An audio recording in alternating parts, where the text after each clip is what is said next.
Hello friends, Ram Ram, अस्सलाम वालेकुम। अभी आप देख रहे हैं शौकसिंदी बॉय यूट्यूब चैनल और हमारा फेसबुक पेज है dear student you are study. अगर आप हमारे पेज पर नए हैं तो प्लीज़ हमारे पेज को फॉलो करें, और अगर हमारे यूट्यूब पे चैनल पर पहली बार आए हैं तो प्लीज़ इसे सब्सक्राइब करें, कमेंट करें और शेयर करें।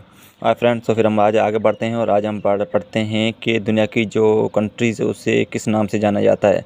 तो जिस तरह हमारे पाकिस्तान कंट्री है तो उसे हम प्योर पीपल के नाम से वर्ल्ड में जाना जाता है। तो इसी तरह दुनिया के कुछ मुल्क हैं, कुछ नहीं तो बल्कि हर एक मुल्क है उनकी अपनी अपनी खासियत होती है, अपनी अपनी एक पहचान होती है, तो उस नाम से उसे जाना जाता है। तो जिस तरह इसी तरह फ़लस्तीन है, फ़लस्तीन को हम होली लैंड के नाम से जानते हैं, और बरबेदस है उसको land of the flying fish के नाम से जाना जाता है। और कनाडा है, कनाडा को उसको land of the maple leaves and land of the lilies के नाम से जाना जाता है। और श्रीलंका कंट्री जो है इससे tier drop of the world के नाम से जाना जाता है। और अफ़गानिस्तान को बफर स्टेट ऑफ एशिया के नाम से जाना जाता है। तो इसी तरह अल्जीरिया है, अल्जीरिया को लैंड ऑफ फर्टाइल फील्ड के नाम से जाना जाता है। और ऑस्ट्रेलिया है, ऑस्ट्रेलिया को land of golden fibre land of golden fleece and island continent के नाम से जाना जाता है। और उसके बाद आता है Austria, remnant of mighty empire के नाम से जाना जाता है। उनके बाद भमास, आइसल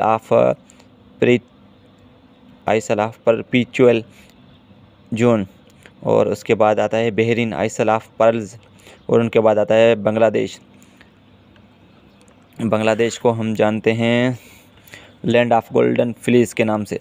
और उनके बाद आता है बेल्जियम, बेल्जियम को cockpit of Europe and cross road of Europe के नाम से जाना जाता है। और उसके बाद उसको और बैटल फील्ड ऑफ यूरोप के नाम से भी जाना जाता है। उनके बाद आता है Colombia, land of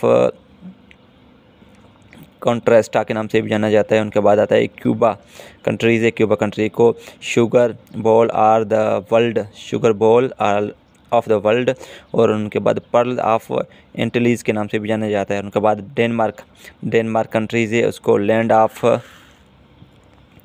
Viking empires and mother in law of Europe के नाम से भी जाना जाता है। और इजिप्ट को तो फेमस है, इनकी जो नदी है Nile, gift of the Nile river है, उसके नाम से जाना जाता है। और Yemen, land of the queen Sheba के नाम से जाना जाता है। इसके साथ ये कुछ कंट्रीज़ हैं फेमस है। और आगे बढ़ते हैं, प्लीज़ हमारे चैनल को अगर आप नए हैं तो प्लीज़ सब्सक्राइब करें, कमेंट करें, शेयर करें। और इसी तरह आगे बढ़ते हैं हम, तो फिर यहाँ पर फिनलैंड आता है मुल्क, जो लैंड ऑफ 1000 लेक्स के नाम से जाना जाता है। उनके बाद आता है जिब्राल्टर, पिलर्स ऑफ हरक्यूल्स एंड की टू मेडिटेरेनियन के नाम से जाना जाता है। और उनके बाद आता है घोनिया, वाइट मैन ऑफ ग्रेव्स के नाम से जाना जाता है। और उनके बाद आता है Thailand land of smiles and land of white elephant के नाम से जाना जाता है। और लैंड ऑफ फ्री पीपल के नाम से भी जाना जाता है।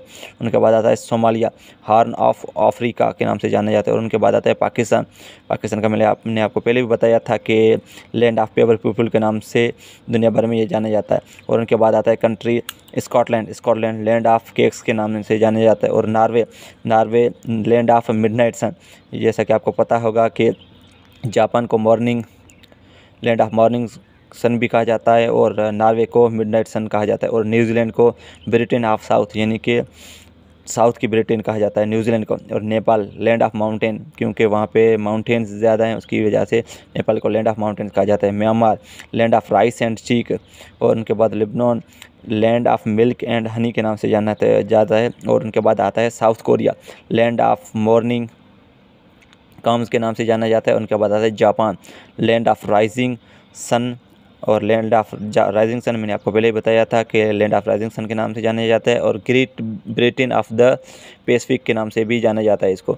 और उनके बाद आता है Iraq site of the ancient civilisation, यानी कि पुरानी सिविलाइजेशन की वजह से भी उनको जाना जाता है। और Indonesia land of thousands island, क्योंकि इंडोनेशिया जो एक कंट्री है वहाँ पे हज़ारों यानी कि आइसलैंड से बन के ये कंट्री बनी है, तो उसकी वजह से उसे लैंड ऑफ थाउजेंड्स आइसलैंड कहा जाता है। और उनके बाद आता है यूक्रेन लिटिल रशिया।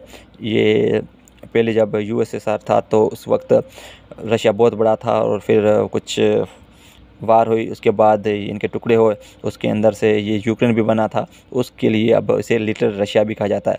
और इंग्लैंड को land of hope and glory कहा जाता है। और Bhutan land of Thunderbolt Thunderbolt, land of Thunderbolt कहा जाता है। और उनके बाद आता है Spain, land of the rabbit कहा जाता है। और उनके बाद आता है इज़राइल, द जियोनिस्ट एंटिटी कहा जाता है, एंटिली कहा जाता है, जियोनिस्ट एंटिली कहा जाता है। Thank you. प्लीज़ अगर आप हमारे चैनल पर नए हैं तो प्लीज़ हमारे चैनल को सब्सक्राइब करें, कमेंट करें, शेयर करें। Thank you.